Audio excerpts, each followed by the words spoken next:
കർത്താവിൽ നിങ്ങൾക്ക് സമാധാനം. ഈ ദിവസങ്ങളിൽ ഭാരം വേണ്ട, ഭയം വേണ്ട, ആകുലത വേണ്ട. യേശു ജീവിക്കുന്നു. കർത്താവായി യേശു ജീവിക്കുന്നത് കൊണ്ട് നമുക്ക് സമാധാനമുണ്ട്, നമുക്ക് സന്തോഷമുണ്ട്, നമുക്ക് അത്ഭുതങ്ങളുണ്ട്. യേശു ക്രിസ്തു ഭൂമിയിൽ വന്നത് തന്നെ നമുക്ക് സമാധാനം നൽകാൻ വേണ്ടിയാണ്. അതുകൊണ്ടാണ് വചനത്തിൽ പറഞ്ഞിരിക്കുന്നത്, നിങ്ങൾക്ക് സമാധാനമെന്ന് യേശു ക്രിസ്തു പറഞ്ഞിരിക്കുന്നത്.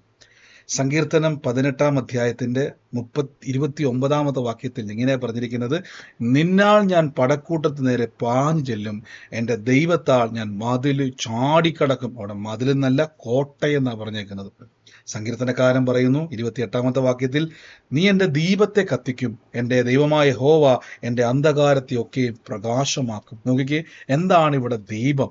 ബൈബിൾ പറയുന്നു, മനുഷ്യന്റെ ആത്മാവ് യഹോവയുടെ ദീപമാകുന്നു. ഒരു കാലഘട്ടത്തിൽ ഇത് കെട്ടുപോയി. ക്രൂശിൽ യേശുക്രിസ്തു നമ്മുടെ പാപത്തെ നീക്കി നമ്മുടെ കെട്ടുപോയ ആത്മാവിനെ കത്തിച്ചു. നിങ്ങൾ ലോകത്തിന്റെ വെളിച്ചമാക്കി നിങ്ങളെ എന്നെ മാറ്റിയിരിക്കുന്നു. നമ്മളെപ്പറ്റി പറയുന്നു, നമ്മൾ പടക്കൂട്ടത്തിന് നേരെ പാഞ്ഞു ചെല്ലും.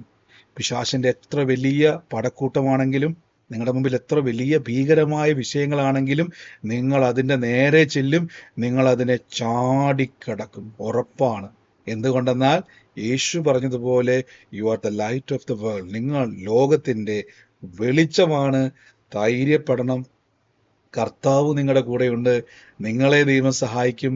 ഈ ദിവസങ്ങളിൽ പറയണം, ഞാൻ ഈ വിഷയത്തെ യേശുവിൻ്റെ നാമത്തിൽ, എന്നെ ശക്തനാക്കുന്ന യേശുവിൻ്റെ നാമത്തിൽ ചാടിക്കടക്കും, രക്ഷപ്പെടും, അത്ഭുതം കാണും, കർത്താവിൻ്റെ സാക്ഷിയായിത്തീരും.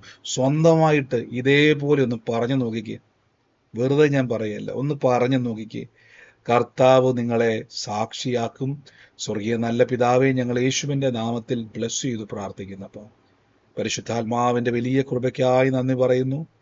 ഈ വചനം കേട്ട ഓരോ വ്യക്തികളെയും ബ്ലസ് ചെയ്യുന്നു. ഈ സമയത്ത് രോഗികളായി ഭാരപ്പെടുന്നവർ, ആ രോഗമുള്ള ഭാഗത്ത് കൈവച്ചു. ഇപ്പോൾ അത്ഭുതമാണ്. ആ വേദന ഇപ്പോൾ വിട്ടുമാറുന്നു. ആ ബ്ലഡിലെ കൗണ്ടുകൾ ജീവിതകാലം മുഴുവൻ നോർമലായി നിൽക്കുന്നു.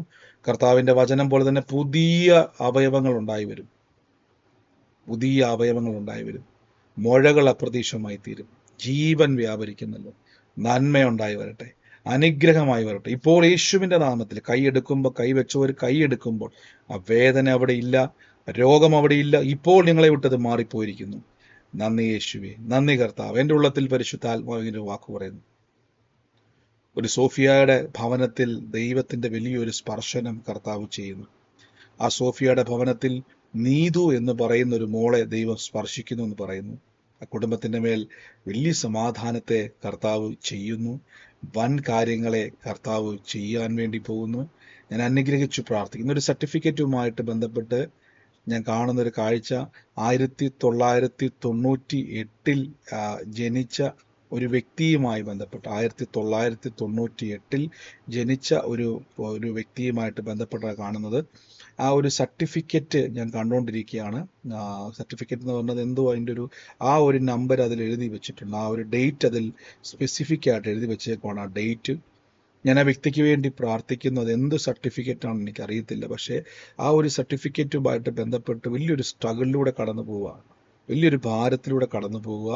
ആ വ്യക്തിക്ക് വേണ്ടി ദൈവം ഒരു പ്രവൃത്തിയെ ചെയ്യുവാൻ വേണ്ടി പോകുന്നു എന്ന് പറയുന്നു. ഇപ്പോൾ യേശുവിൻ്റെ നാമത്തിൽ ഞാൻ ബ്ലസ് ചെയ്യുന്നു. വലിയൊരു സാക്ഷ്യം തുറക്കാൻ വേണ്ടി ഇപ്പോൾ ഭാരപ്പെട്ടില്ല. ആ പേപ്പറും ഈ പറഞ്ഞ ഡേറ്റ് ഇങ്ങനെ പ്രൊജക്റ്റ് നിൽക്കുന്ന, അതായത് പെട്ടെന്ന് നോക്കിയാൽ ആ ഡേറ്റ് കാണാൻ പറ്റും. അതിൽ കർത്താവ് ഇന്ന് പ്രാർത്ഥിക്കുന്നു, യേശുവെ അങ്ങനെ അത്ഭുതം അവിടെ വെളിപ്പെടുന്നല്ലോ. ഞാൻ അനുഗ്രഹിച്ച് പ്രാർത്ഥിക്കുന്നു. അത്ഭുതമായി തീരട്ടെ. ഈ ദിവസങ്ങളിൽ വലിയ നന്മകൾ തുറക്കട്ടെ. സാമ്പത്തിക ഉറവുകൾ തുറന്നു വരട്ടെ. കടഭാരങ്ങൾ മാറട്ടെ. അനുഗ്രഹിച്ച് പ്രാർത്ഥിക്കുന്നു യേശുവിൻ്റെ അധികാരമുള്ള നാമത്തിൽ തന്നെ. ആമേൻ.